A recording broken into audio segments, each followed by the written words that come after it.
Og hver morgen, når jeg går ind ad døren, så er det, selvom jeg har gået her i 7 år, så er det rimelig imponerende. Altså det der store lyse rum med planeterne, der hænger fra loftet.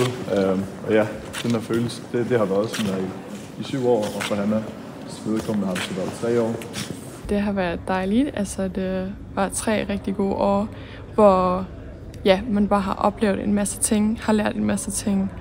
Og det er også bare dejligt at være her på den skole, også fordi den bare ser så fin ud. Det var jo bevægende i forstand at se den ældre herre, for at sige det diplomatisk, sådan jo kom op og var den, der var dagens mand til at overrække gavebrev til skoleforeningen, og i øvrigt også jo bagefter at hilse på og tage imod dronningen. Så det var et bevægende øjeblik. Deres Majestæt, Herr Ministerpræsident, mine damer og herrer.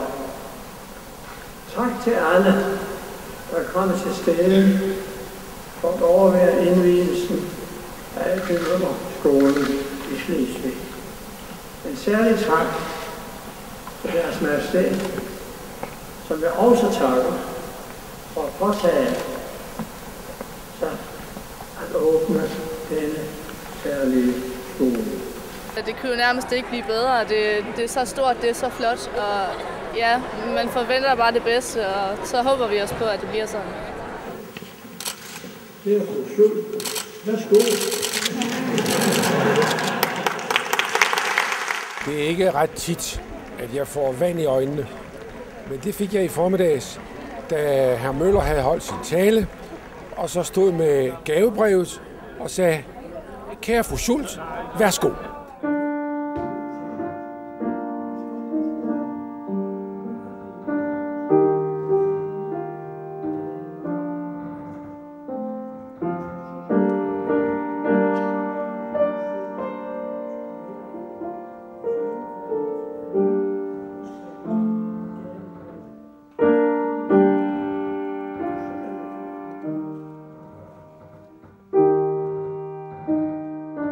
Jeg tænkte bagefter, om det nok nu var rigtigt, at jeg gav ham et kram.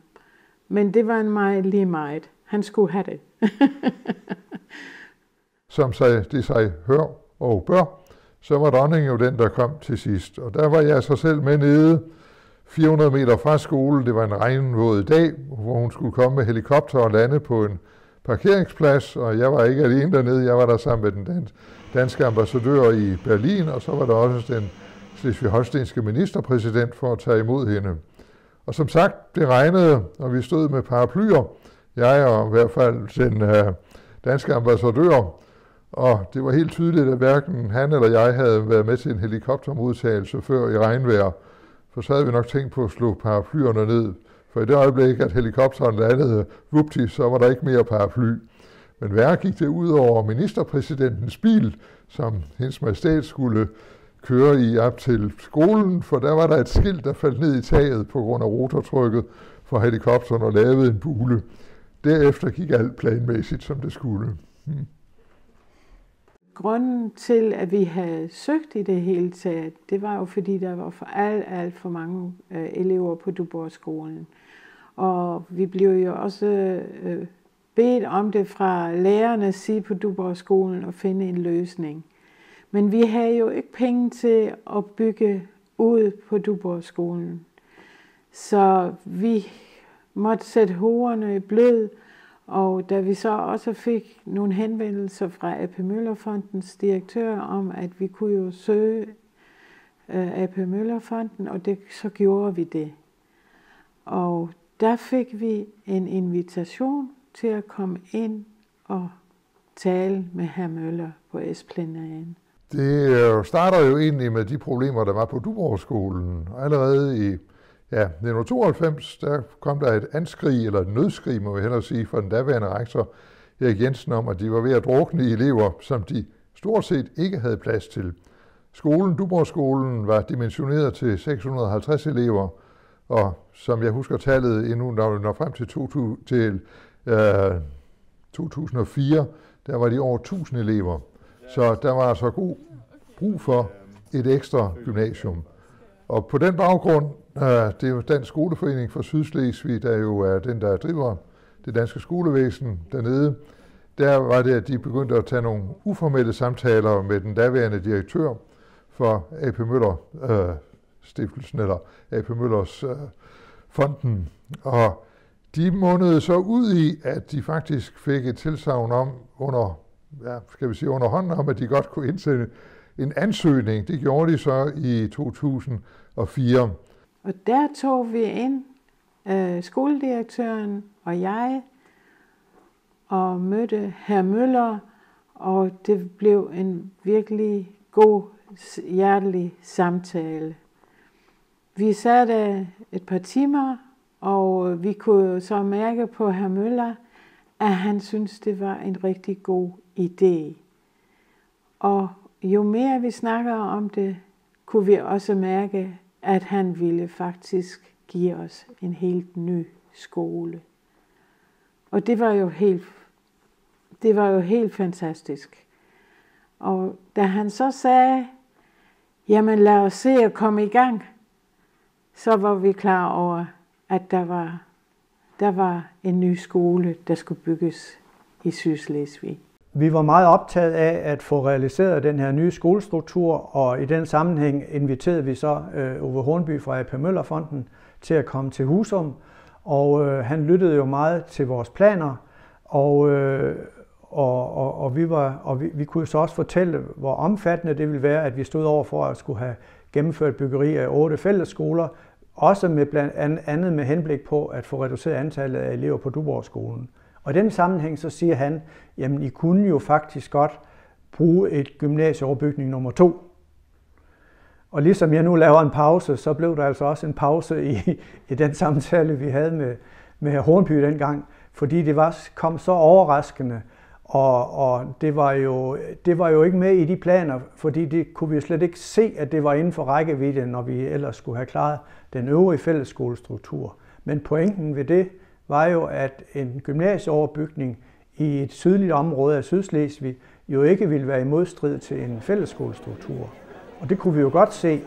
Så det endte jo med, når hr. Hornby sagde, om vi ikke lige kunne overveje det lidt mere, at vi sagde, ja, det vil vi skam gerne. Og det tog vi jo så med hjem og gav jo et hurtigt svar tilbage om, at det ville jo være noget helt enestående, hvis det var, at man kunne bygge en fællesskole med gymnasial overbygning. Fordi det ville jo gøre, at det ville gå endnu hurtigere med at reducere antallet af elever på Duborgskolen, og det ville jo også betyde en kæmpe forandring og fordel for alle de elever, som bor i de sydlige områder af Sydslesvig.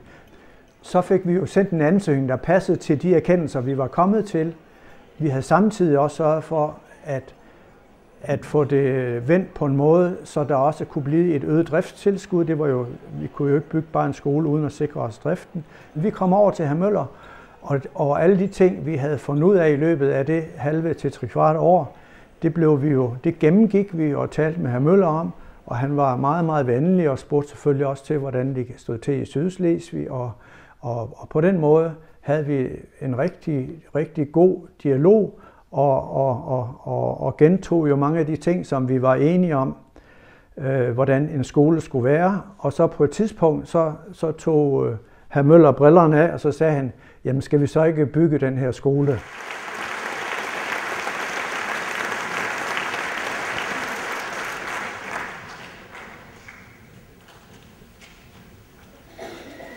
Deres Majestæt, herr ministerpræsident, excellencer, mine damer og herrer, kære elever. For en sønderjyde opflasket med grænsehandels historie, er det en helt særlig oplevelse at stå her i dag og være med til denne historiske begivenhed. Det var en meget stor dag for det danske mindretal at få suppleret Duborgskolen med AP Møllerskolen. Jeg havde forsøgt at få den gamle Mads McKinney Møller til også at interessere sig for erhvervsuddannelser. Men det lykkedes ikke. For ham handlede det hele om gymnasier. Men det var en stor dag, og jeg var vildt imponeret over det flotte nye gymnasium på et kæmpe areal med smukke bygninger, der mindede om Aarhus Universitet, og med hele solsystemet. Jeg så fra starten et enkelt problem, nemlig at det var så flot, at det nok ville få mange tyskere til at tænke, når danskerne har så mange penge til at bygge skoler for, og hvorfor skal vi så regulere tilskuddet til de danske skoler i Sydslesvig? Det var præcis det, der skete, men der blev heldigvis fundet en løsning. Og nu har vi skolen. Tak også til hendes majestæt og hendes aldrig svigtende interesse for arbejdet med Sydforbandet.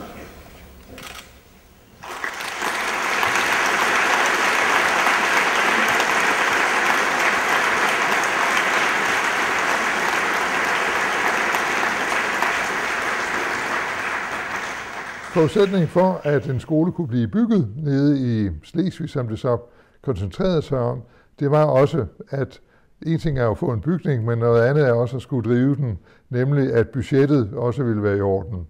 Der kom et tilsagn fra København, fra Bertel Haarder som undervisningsminister, om at man godt ville forhøje bevillingen fra dansk side, men man skulle altså også have en tilladelse fra tysk side. Og der var jeg så som generalkonsul, som statens forlængede arm, med til at arrangere og selv deltog i et møde i januar 2005 i Kiel, hvor der var repræsentanter for det danske undervisningsministerium, der var repræsentanter for Dansk Skoleforening for Sydslesvig, undertegnet, og så repræsentanter for det Slesvig-Holstenske undervisningsministerium. Das 15.000 Quadratmeter große Schulhaus, ich kann mir das nie vorstellen, was 15.000 Quadratmeter sind. Ich bin Bauer und das sind 1,5 Hektar, meine Damen und Herren. Das 15.000 Quadratmeter große Schulhaus hat auf diesem Grundstück mit 10,4 Hektar auf dem alten Kasernengelände auf der Freiheit östlich des Stadtzentrums direkt an der Schlei gelegen einen ganz besonderen Standort gefunden. Und die Schule findet schon jetzt eine großartige Resonanz. Wir in Schleswig-Holstein und Dänemark haben gemeinsam eine historische Hypothek in Zukunftskapital umgewandelt. Und darauf können wir, so meine ich, gemeinsam stolz sein. Und ich bin sicher, dass dieses transparente Gebäude von einem fröhlichen Geist des Lernens erfüllt wird. Ich wünsche der A.P. Möller Schulen und allen, die sich hier als Schülerinnen und Schüler, als Lehrkräfte, als Eltern, als Partner und Nachbarn verbunden fühlen, viel Erfolg und viel Freude.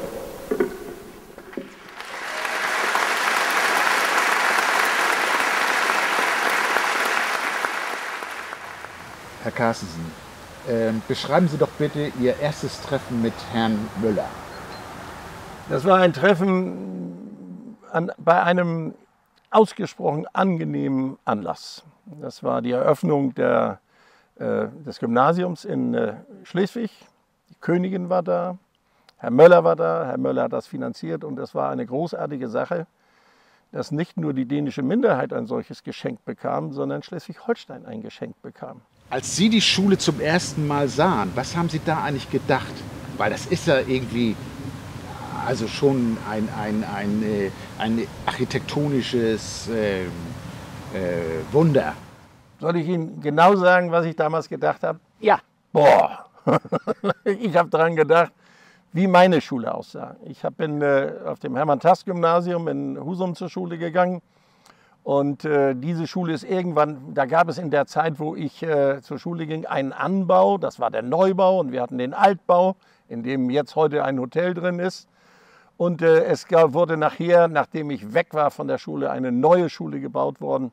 Und ich habe nur gedacht, boah, da haben die sich richtig was Schönes hingestellt. Das war eine offene, von Licht durchflutete Schule und ich habe nicht das Gefühl gehabt, dass ich wieder zur Schule gehen wollte, aber ich habe das Gefühl gehabt, dass die Kinder dort gerne hingehen.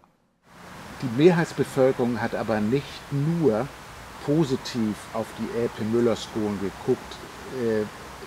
Sie haben auch ein bisschen neidisch auf diese Schule geschaut. Was haben die Dänen für eine tolle Schule und sowas haben wir nicht in vergleichbarer Weise? Also das ist sicherlich richtig. Wir haben das nicht, aber wir haben unsere Kinder auch auf der Schule. Und ich bin fest davon überzeugt, dass viele Eltern, die ihre Kinder auf diese Schule schicken, nicht wegen der Sache, dass sie denen sind, dort ihre Kinder hinschicken, sondern weil sie auf eine gute Schule gehen wollen, die gut ausgerüstet ist, die gut ausgestattet ist, wo gute Lehrer sind und wo eine gute Bildung vermittelt wird. Und das ist das Wichtigste. Das ist das Geschenk, was wir in Schleswig-Holstein bekommen haben. Es gibt keinen Zusammenhang zwischen der Schule und der Kürzung. Es gab einen Zusammenhang zwischen der finanziellen Ausstattung von Schleswig-Holstein. Sehen Sie, als ich Ministerpräsident war, hatten wir eine Situation, wir hatten gut 7 Milliarden Steuereinnahmen. Aber wir zahlten fast 1 Milliarde an Zinsen für die Schulden, die wir hatten.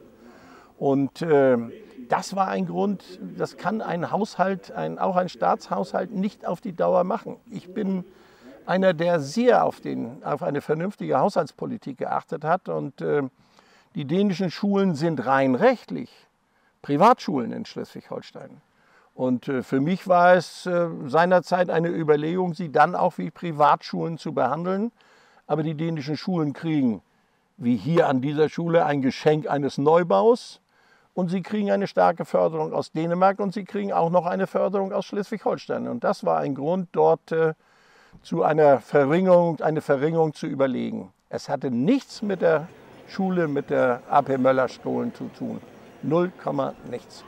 Wir müssen eines wissen. Es sind schleswig-holsteinische Kinder, die dort unterrichtet werden, die eine Bildung bekommen, eine schulische Bildung und eine sehr gute schulische Bildung bekommen. Und deswegen ist es auch notwendig, dass man dieses auch wertet. Und wenn wir dort eine Förderung geben, müssen wir sie nicht an eine andere Schule dort geben. Mir kommt es darauf an, dass wir eine gute Bildung in Schleswig-Holstein haben. Und wir haben durch die Schule eine Verbesserung der Bildungssituation bekommen. Es ist ein fantastisches Gymnasium. Ich höre das immer wieder. Ich höre, dass der Unterricht sehr gut dort ist. Ich bin nicht mehr drin. Ich bin nicht mehr Ministerpräsident. Ich muss mich da nicht mehr drum kümmern. Aber ich höre das auch aus der Verwandtschaft meiner Frau, wo eben Kinder, Neffen dort auf dieser Schule sind. Und ich finde, das ist ein Glücksfall für Schleswig-Holstein. Dieses ist ein Geschenk, das Schleswig-Holstein bekommen hat und nicht nur die dänische Minderheit in Schleswig-Holstein.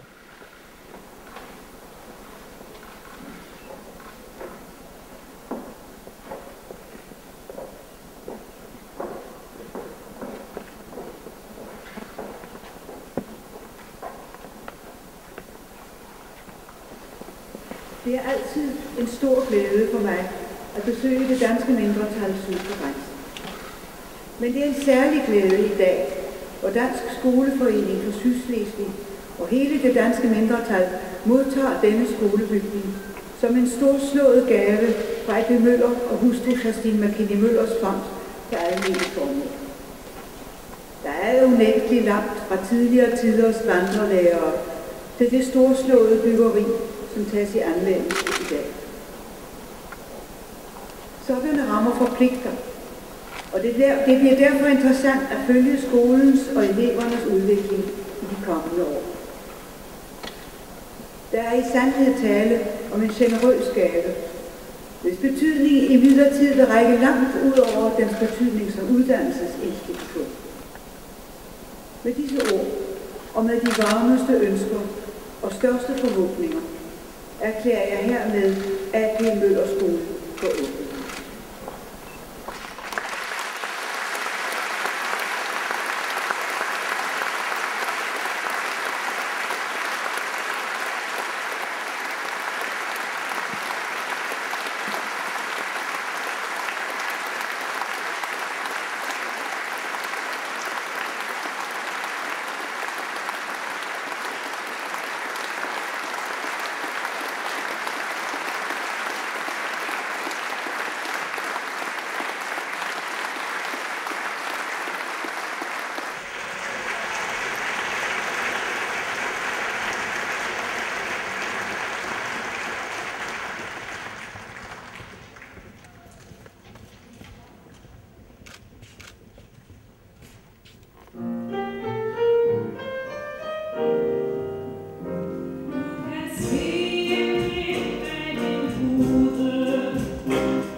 Et af støderne satte sig i Kajs hjerte, så han blev ganske kold.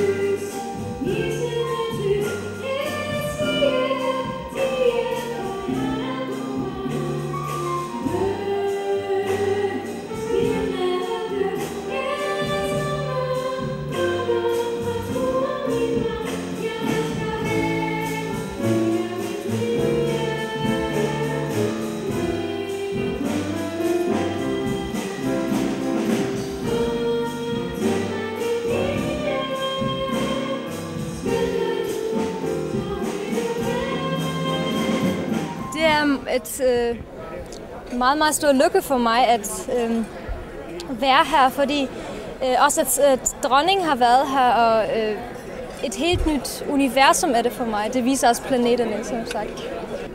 Arkitekturen, synes jeg, er meget, meget anderledes end alt andet, som man ser på skolerne på de normale. For eksempel er der så nogle klodser, hvor der lige pludselig er et klasseværelse ind i. Det er der jo ikke altid. Kære fru Schultz, værsgo. Nu er det deres ansvar. Det synes jeg, det var et stort øjeblik. Det må jeg sige. Det ramte mig dybt. Og jeg har det sådan, at jeg ser hele landkortet forskyde sig egentlig. Fordi vi har jo, kan man sige, den styrke og det problem, at Flensborg i så ufattelig grad er hovedstaden. Og det er jo noget, der spørger dig personligt. Det er jo lidt svært for mig, fordi jeg synes jo, at Husum er sådan en fuldstændig vidunderlig by, som jeg holder så meget af. Så det gik ikke i den retning. Men jeg synes faktisk, det er vigtigt med signaler, der meget tydeligt viser, at det danske mindretal er ikke et Flensborg-fænomen. Og det signaleres meget tydeligt i dag. Det har vældig betydning for en række konkrete unge mennesker og børn, nu og i fremtiden, at de får kortere vej til skole, og de får kortere transporttid, hvis de skal have en overbygning og have studentereksamen. Men jeg er sikker på, at ligesom Duborgskolen i mange år har været et kraftcenter for dansk ungdomsarbejde i mindretallet, så bliver den her skole det også. Og det vil sige, at nu er der så 2 steder, ikke? Altså det er med til for mig at brede mindretallet indiskutabelt ud over Sydslesvig.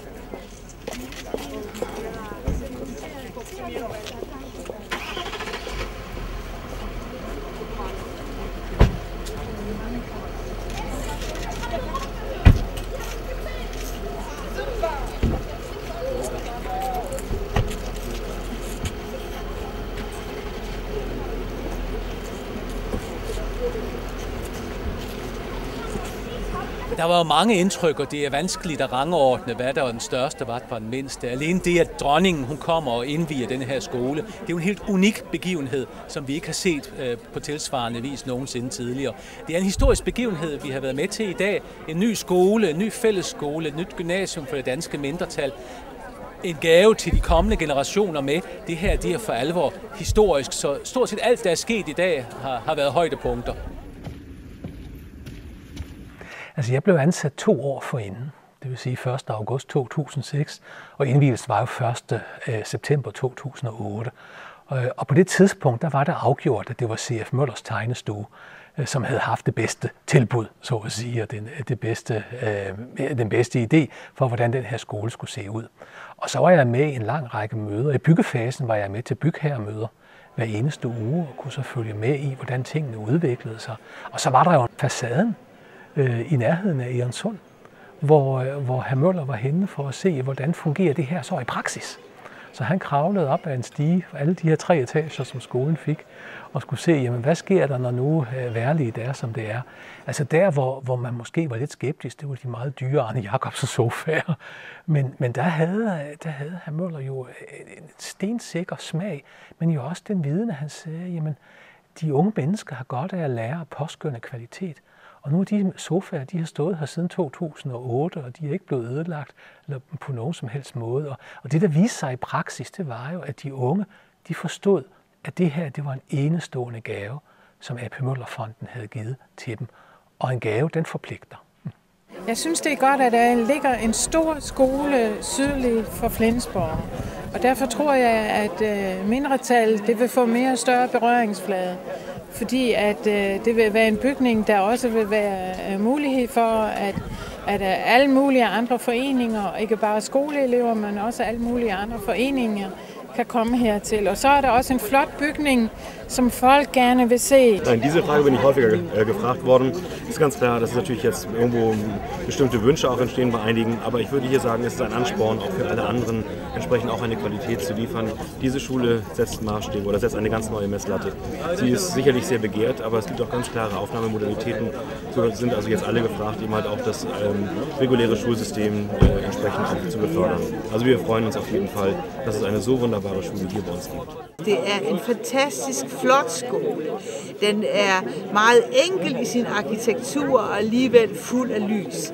Og jeg vil lyve, hvis jeg ikke vil sige, at jeg i dag også mange gange har tænkt på 1952, hvor mine forældre startede som pedelpar på Godthåbskolen, og hvor den første årgang på Godthåbskolen kom til, og hvor den jo oplevede den nye skole dengang som paradis. Ikke? Og jeg er sikker på, at de elever, der starter nu, vil have et tilknytning til skolen, som ingen vil kunne tage fra den.